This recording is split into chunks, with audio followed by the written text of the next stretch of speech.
उमरखेड पोलिसांची धडक कारवाई, अवैध धारदार तलवार जप्त।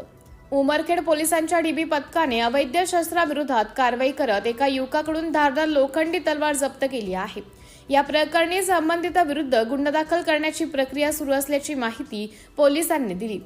मिळालेल्या गोपनीय माहितीच्या आधारे डीबी प्रमुख पोलीस उपनिरीक्षक शरद लोहकरे व त्यांच्या पथकाने नागपूर रुपाला परिसरात छापा टाकला। यावेळी सुशांत किशोर चाफेकर वय 21 वर्ष, राहणार नागापूर रुपाला, तालुका उमरखेड याच्याकडे अवैधरित्या धारदार लोखंडी तलवार असल्याचं निष्पन्न झाले। पोलिसांनी तिची चौकशी केली असता त्याने घराजवळील झुडपात लपवून ठेवलेली सुमारे 30 इंच लांबीची तलवार काढून दिली। पंचनामा करून सदर तलवार जप्त करण्यात आली। जप्त करण्यात आलेल्या तलवारीची अंदाजे किंमत 500 रुपये असल्याचं पोलिसांनी सांगितलं। ही कारवाई पोलीस अधीक्षक कुमार चिंथा, अप्पर पोलीस अधीक्षक अशोक थोरात, उपविभागीय पोलीस अधिकारी हनुमंत गायकवाड व पोलीस निरीक्षक शंकर पांचाळ यांच्या मार्गदर्शनाखाली पार पडली।